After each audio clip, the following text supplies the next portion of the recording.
is absolutely proven because Amy took a 38 hours long flights and layover in order to be here with us today.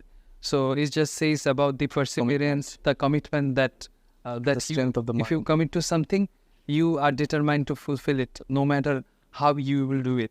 So for that, I think he deserves a clap, right? This is Emi Martinez, and I'm the backtracky of Bangladesh. Yeah. Okay.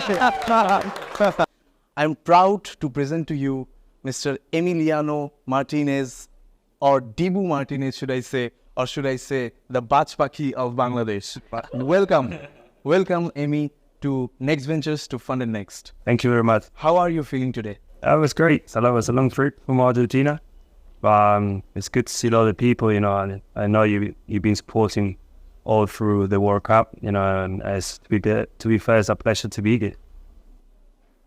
And at the same time, we'd really love to hear from you what your thoughts are about Bangladesh in particular, because so many millions of people love you and adore you. So I'd just like to start by asking you this question. When did you first learn about Bangladesh, and what was your first reaction when you got to know that there is this kind of craze in Bangladesh about you and the Argentine team? Well, actually, it was just after the Copa America. When I really see about this country, I knew Bangladesh before, but I didn't know the craziness they got about Argentina. And then we won the Copa America, and I saw the marketing people on my social media saying that he got more followers is in Bangladesh. So I was like, wow, I didn't know that. I started actually searching about Bangladesh. Yeah. And after all I seen in the World Cup, it was just crazy. I saw the people walking on the street with flags, each Absolutely. massive, like a boat with Messi, right. So I actually thought, oh my God, it's actually in Argentina, and it's for us. It was really kind. It's a touch in the heart. So we all thought we need to try and play a match in Bangladesh. Right. So, are we looking to see the Argentine football team play in Bangladesh in the future? Would you say that is on the cards? I would love to. And I think you repay as you look at the country by coming here. One of the reasons I decided to come is just because I felt a lot during our hard times as well in the World Cup. We lost the first game. Right. Since Australia, the knockout stages has been crazy. Apart from Croatia, there was a comfortable win. I think Australia, the Netherlands, and France was a lot of tension. And having this love for the people here in Bangladesh, I felt the same love to us Argentinian back home. So the way to repay them is by coming here and show my face and see what the country looks like. absolutely I good. think it's part of my life. I left my home at the age of 12, trying to be a professional footballer and help my family to survive, to have a good life. And then once I left Argentina at the age of 16, 17, it was just for my family to help them survive and have a better life. Right. And then over the years, I've always been obsessed for becoming a better person and a player. And the obsession and the passion that I got, I don't think many have. I think many goalkeepers are probably more talented than me. But Right. the passion and the work I do, and I never blame anyone. I always blame myself, and that's the best way to improve as a professional. But I always try to keep my feet on the ground. I won the World Cup. I went home. I went straight to Aston Villa. We qualified in Europe after 16, 17 years. Right. And that's me. I never relax. Even though I'm on holidays, I came here to Bangladesh. Many hours traveling to see the people, to repay what they gave us. And that's me. Once I be in a comfort zone, then I put my gloves away and then I retire. So the best is yet to come for me. We never want you to retire from the Argentine national team. You can skip. Yeah. Oh, cool. Yes. Wow. Wow. It's funny that it's a show. Yeah, that's the deal. Yeah, this is what won the World Cup. This very Sadly, I have a really great feeling for you and for your team, a great winning. And I'm a big fan of Argentine football since I was 6 years old. So from 1986, I'm a big fan, and I was present at the final match. And that was one of my greatest moments in my life, to see that my favorite team is winning and lifting the World Cup. It was a really great moment. So you were actually sharing that you left your house at the age of 12 to fulfill your dream to become a successful footballer. An example in front of the youth, in front of the future footballers.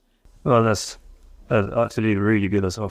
And now, obviously, like I said, when you leave such a young age, I always put target on myself. When I left my home at the age of 12 to Buenos Aires, it was to try to become a professional player, to play for Independiente for the first round back home.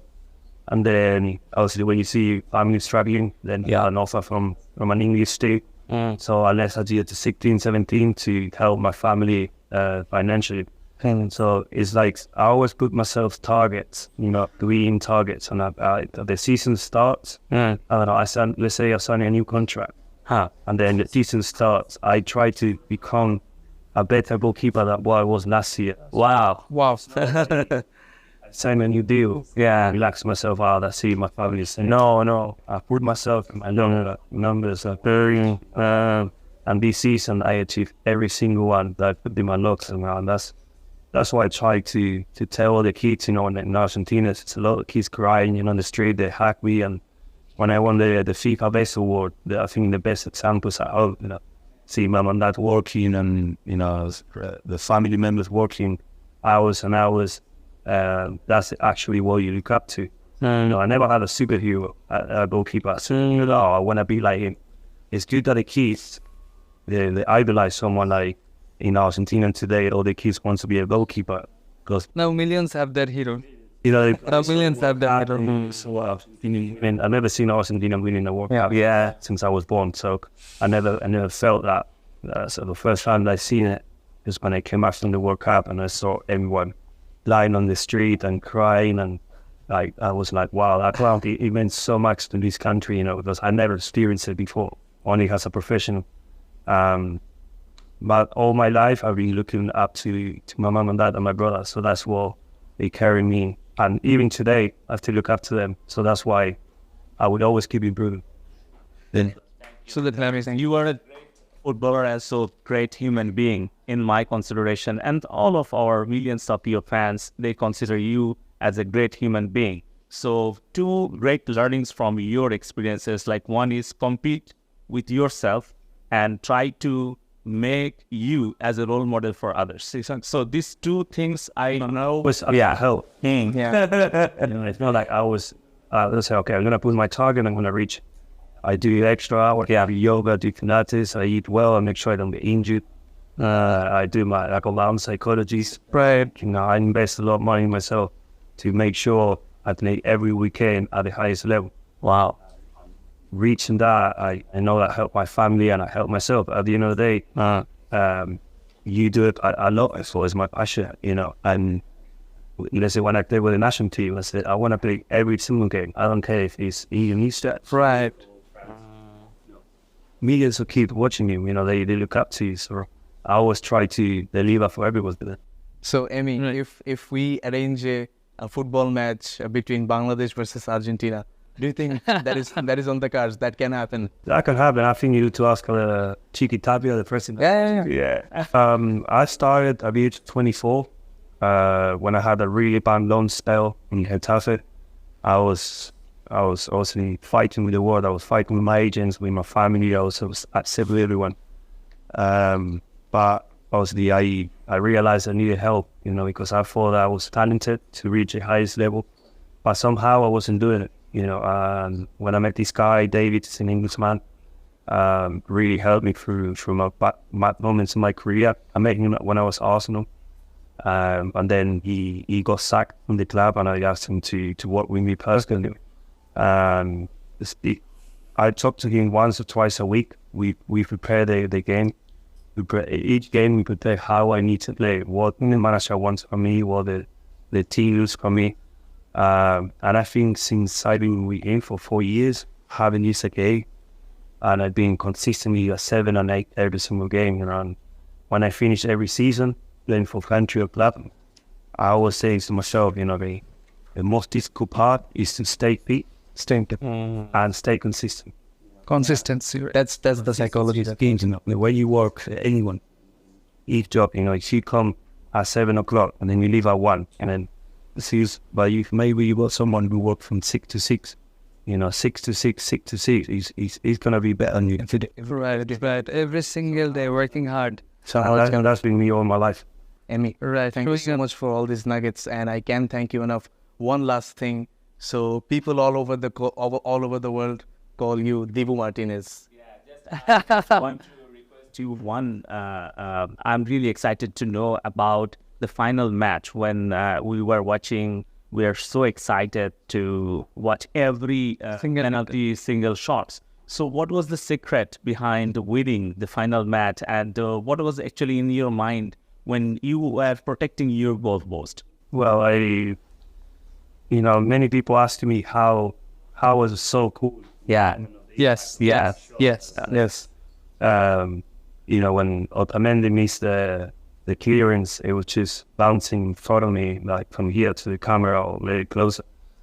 And I remember keeping my cool to show him that always was open, and the impact when he put the head down is that when I made myself super big, if you see my face less than time, normally, You're super big. then there's like, please hit my nose. And then when it comes to energy shootout, it was my moment. Since I was a kid, I was fancy it. I always fancy myself, and I've not France against Argentina, but not, 45 billion people watching. It's me against Lloris.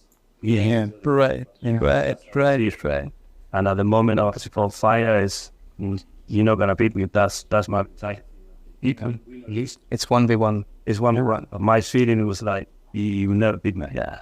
And I always say to my friends that 1 or 2 I get. 1 or 2 I get. Yeah, you always say that 1 or 2 I'll save. Absolutely. In a game, they can shoot 4 times. They can score 4. Yeah.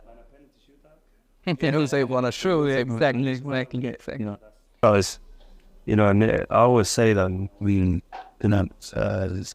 with my brother said when I left England there, he said a phrase I always, I had in my back that passion takes you to glory. Passion takes you to glory. That's when I always put in my gym or every time I go and play. Before the final, I was said like when I walk into the stadium in the final, I said the passion Takes you to glory. That walk out, it was my glory.